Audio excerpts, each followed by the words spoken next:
All right, chapter 31, person-to-person bacterial and viral diseases. Section 1, airborne pathogens. Now, what we're going to be talking about here are not things that are winged and flying around. No. What we're talking about are organisms that are going to be spread person to person by what's coming out of my mouth, my nasal passages. Comes out to me, caught up in the air, breathed in by you.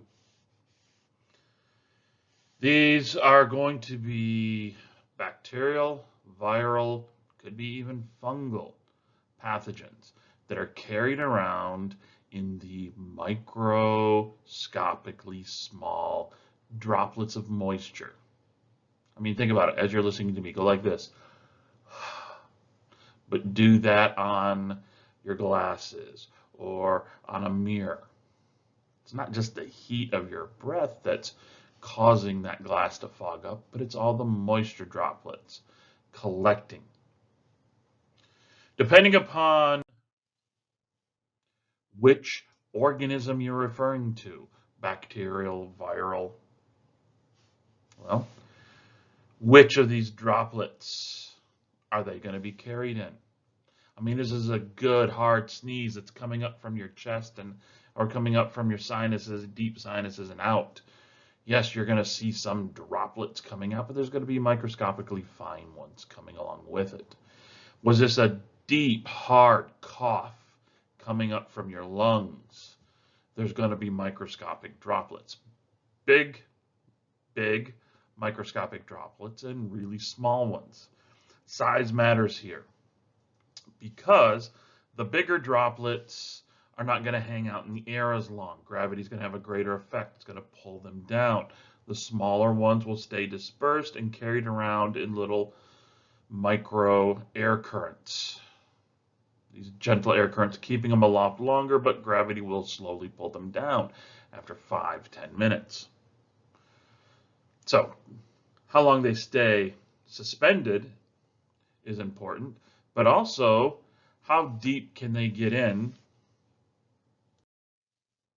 to your upper or your lower respiratory system. Told you in the lecture. If you got one right there at the Adam's apple, right there about midway down your throat. Above that is upper respiratory, below that is lower respiratory. Big droplets have a tendency to get caught up here in our upper respiratory tract. It's the whole purpose of the nose and the hairs in your nares. All of the different sinus cavities.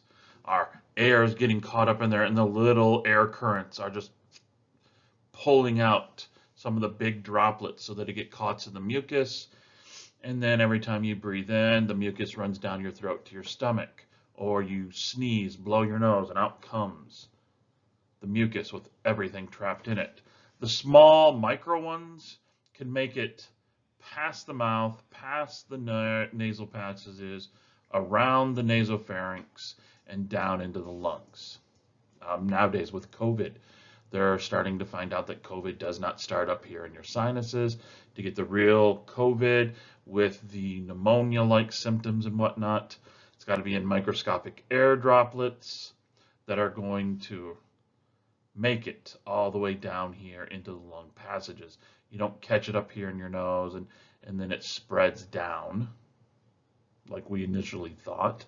Yes, some people can get infected up here and they get this upper respiratory and it's a mild disease. But the people who get sick, have to go into the hospital, get put on, the machines to help them breathe, respirators, those microscopic droplets made it all the way down, and those droplets carried the COVID virus. So you can see here, just above, to the right here, above my head, where the different microorganisms seem to, how far down the passage they go. Do they stay upper? Do they make it down to the bottom to be lower? Staphylococcus aureus, Streptococcus pyogenes. Remember, strep's the one that's going to be here in the nasopharynx, giving you strep throat. Staphylococcus aureus, staph infections are going to be up here. Also going to have streptococcus, different staph and streps up here. Neisseria meningitidis is going to be a nasal one because it's a quick penetration from the nasal passages to the meninges, because remember, look at its name, Neisseria meningitidis. This is a bacterial causative agent of meningitis. But as you move down, you start to see here's more viruses popping up. Haemophilus influenza, the common cold, is going to make it here to the back of the sinuses of the nasopharynx. Mycobacterium tuberculosis, going to make it down here to lower respiratory tract.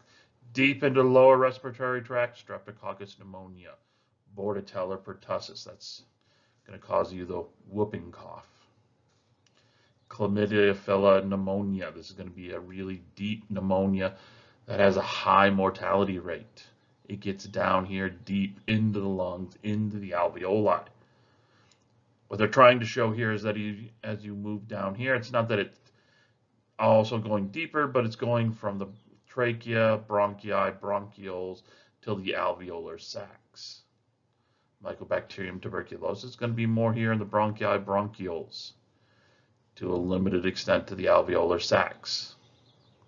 Influenza, trachea, bronchi, limited to the bronchioles, and not so much to the alveoli unless you've got a really strong